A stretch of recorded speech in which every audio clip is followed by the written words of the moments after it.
Olá pessoal, Jesus histórico existiu?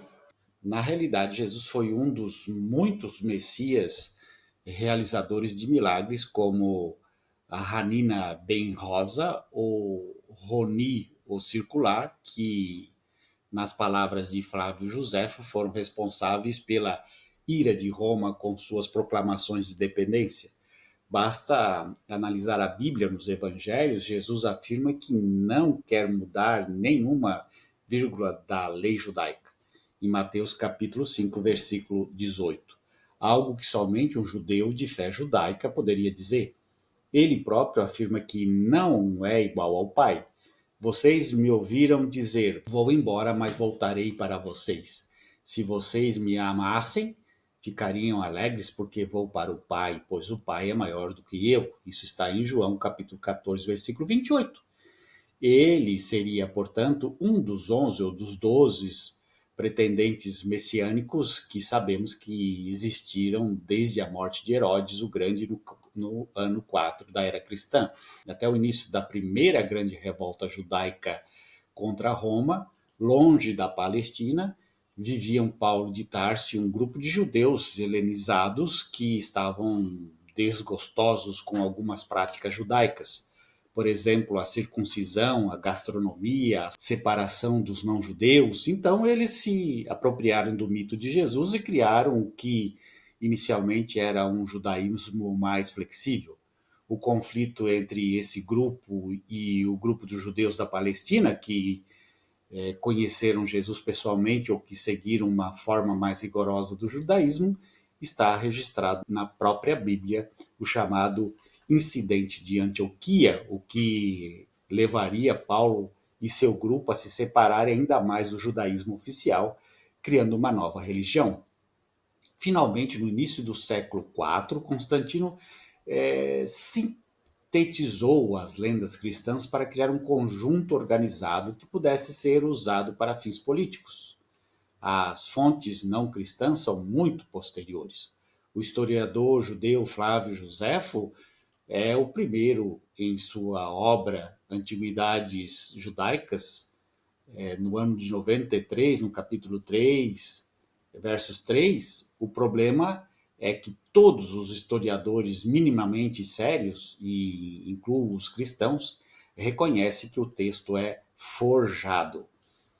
O texto que está no livro de Josefo é um texto forjado, é uma interpolação. É impossível que uma pessoa que se identifica abertamente como judia e que em obras anteriores já havia criticado Messias judeus, entre os quais demonstra conhecer Jesus, agora se mostrasse tão apologista ou apologética. Se removermos as interações, ele simplesmente observa que houve um líder judeu que foi seguido por muitos. Este é o testemunho flaviano. Interpolações cristãs, entre parênteses. Por essa época, Jesus apareceu como um homem sábio, e se é que se pode chamá-lo de homem, pois realizava milagres extraordinários e era um mestre para os que recebiam a verdade com alegria. E atraiu assim muitos judeus e também muitos gentios. Ele era o Cristo, o Messias. E quando Pilatos, diante da denúncia daqueles que são os líderes entre nós, o condenou à cruz, aqueles que o amavam desde o princípio não o abandonaram, pois ele lhes apareceu vivo novamente no terceiro dia, tendo este e tantos outros episódios a seu respeito sido preditos pelos santos profetas. A tribo dos cristãos, assim chamada por causa dele, não parou de crescer até os dias de hoje. Essa é a fala, o testemunho de Flávio Josefo.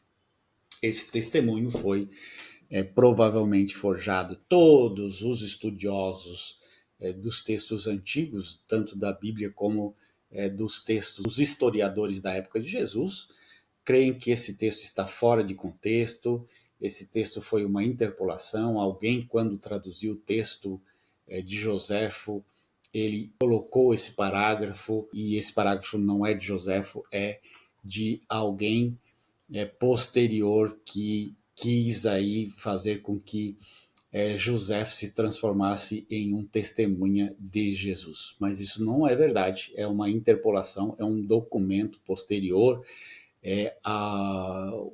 até maldoso, até herege, né? Alguém, de certa forma, rasurar um escrito de alguém e colocar um parágrafo que não é dele como se fosse dele. E foi isso que aconteceu com Joséfo. E assim, a Bíblia tem vários e vários exemplos de interpolações, de textos que são colocados no meio dos textos bíblicos posteriormente para dar fim a alguma tensão, algum sofrimento, alguma ideia, alguma teologia que estivesse surgindo no momento e que precisaria de uma resposta. Aí o escritor, aquele que está copiando o livro, ele toma a decisão que ele quiser. Se ele quiser colocar um texto a mais ou tirar um texto, ele faz como ele quiser e as cópias são feitas e ninguém sabe qual é a verdadeira cópia, de onde vem a verdadeira cópia, o que estava verdadeiramente escrito na primeira cópia, porque não temos a primeira cópia, é tudo cópia de cópia de cópia. Então, se a gente fosse ser verdadeiramente justo com os textos dos evangelhos, nós deveríamos dizer que aquilo que está escrito nos evangelhos é o que dizem que Jesus disse, mas não é o que Jesus disse. Um grande abraço, tchau, tchau.